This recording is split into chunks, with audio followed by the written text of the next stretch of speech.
Y'all ready, y'all ready, y'all ready, y'all ready? Welcome to the Upside Down Smilie Show, where we talk about real life, real stories, what really matters to people, and we hear the stories of everyday people, because everyday people matter. My name is Shireen, and we have Hiral here, and we're talking about special needs, specifically autism. Cue the intro.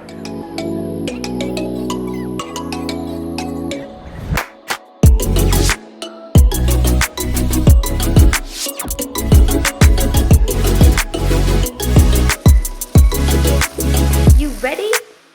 I think the thing with special needs that I think scare people is just the unknown.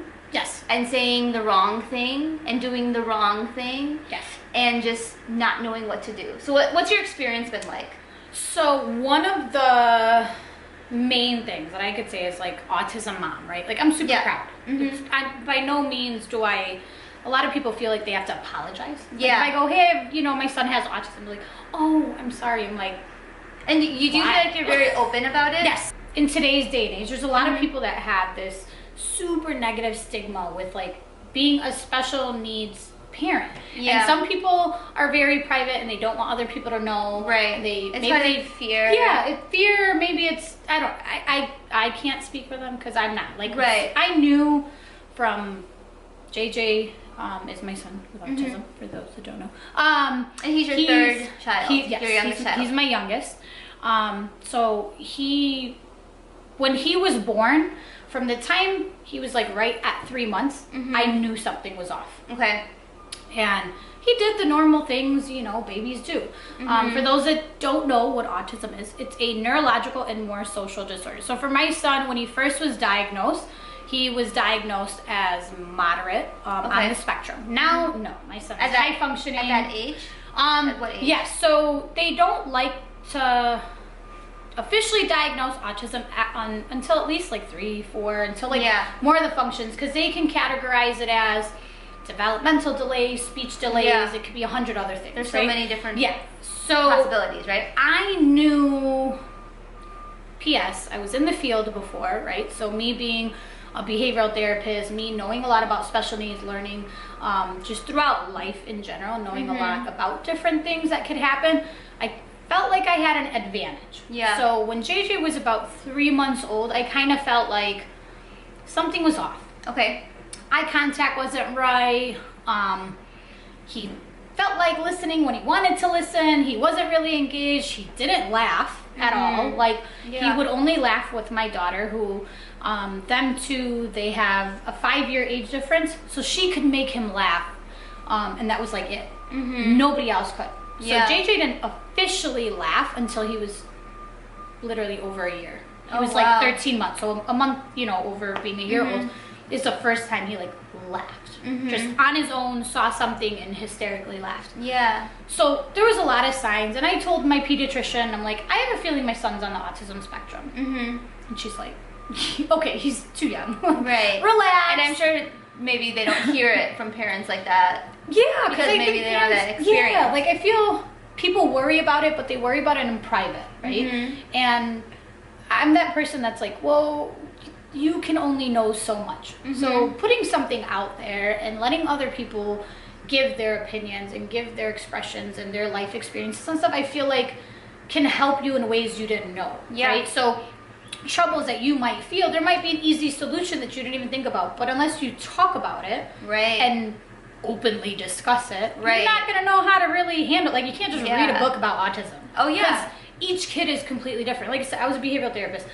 I worked with kids from all types of the spectrum. So when you look at JJ now, you don't see adversity. There isn't a lot that you can see that he does, because he used to have meltdowns. He used to get stuck on his like numbers, and we'd be at the store and people stare and they make it awkward.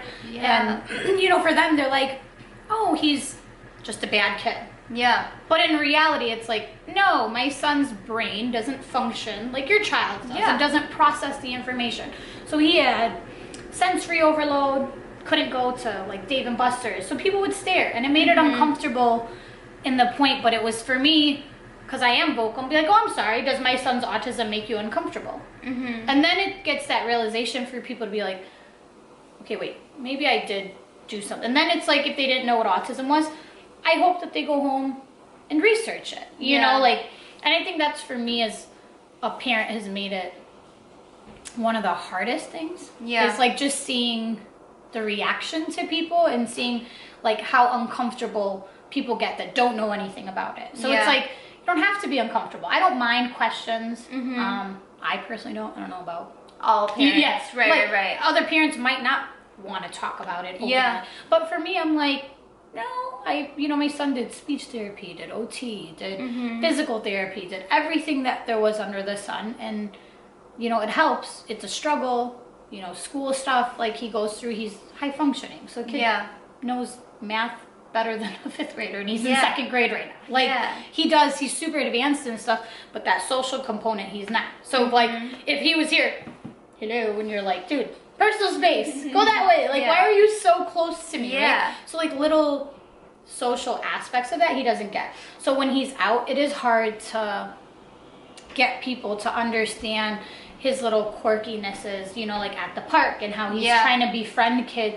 It's like, he doesn't mean to be that, like awkward kid, right? But it's like, it is kind of weird, and he's still learning how to approach kids appropriately, right? When people are in a situation where they're interacting with a child that has autism, what's your advice to them? Ask the parent. Ask the parent, what does your child like to do? To teach them how to engage with other kids, right? So the biggest benefit in our house is that we have 5 children, right? So JJ gets, my husband has kids, and then I have my older kids.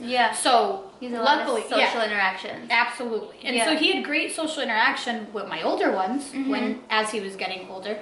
But that part of having somebody a little closer to his peer group that really made that true peer-to-peer interaction is what helps. So if you have a family friend, right, that has a kid similar age, ask them, what is the kid like? But also teach your children at home, like, they might not like the loud noise. They might have a specific way of being, or they might not. Like, JJ used to be touch, he'd have a meltdown because that was too much in his comfort. But could his brain, which he has said when he's cold or something's itchy or it doesn't feel good, he does let you know that now. But he wasn't able to express that before. Right? I think, like, having those conversations at home with your child is probably very important, because I think, oftentimes, if you're not in those situations, you don't have to talk about it, right?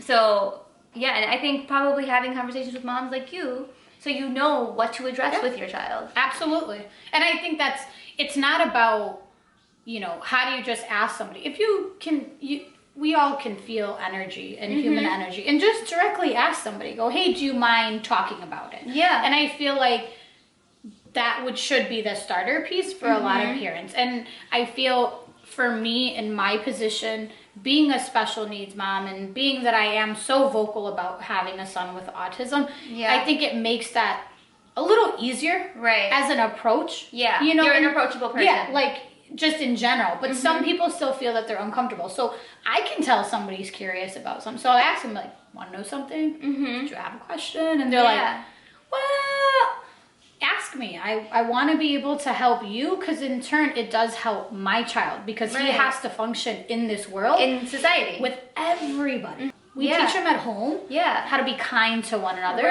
how to embrace differences. And I feel like if we taught our children that at home more, that they'd be able to easily accept it. My son's in a mixed, he's in 50-50. So he's, half the time he's in a smaller structured classroom, and the other half he's in a regular classroom. So he does have to interact with these kids. So the school can't legally tell you your child's in class with a special needs kid. So I feel like for parents, it's very important to have those conversations at home. And if you want to ask a kid, hey, is there any kid that is a little different, or maybe does have a aide helping him? The kids know. I feel like if we express that and accepted each other's individuality and little quirkinesses and fun things about each other, I feel like not always kids try would to have it. feel like you have to fit in and be like this standard, or what this is. Right. And I think but that's what we heard when we were kids, right? And I know that's still the same, because I've heard my nieces say things like that too. In this whole life journey, do I worry for my older kids? No, not as much. Do I worry about all the rest, no, I don't. Like, you know, I don't. And, you know, out of the 5 kids that are in our house, JJ's my concern because I am worried.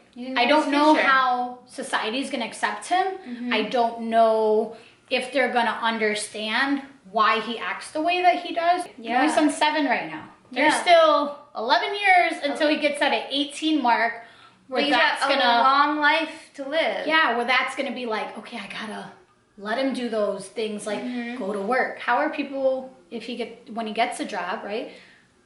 If those interactions with people, what if he does do something wrong and somebody screams at him and somebody yells at him? Like, how is he going to be able to handle that? Or if he's going to be able to handle that? Right. What if my son just decides he wants to run off and hide in a corner? Yeah. That's like reality for me. Yeah. The transitions in itself have been cool. So. Right. And seeing the growth, right? Yeah. And I'm sure there's other moms that either have these kinds of fears or are going through similar things with their own children.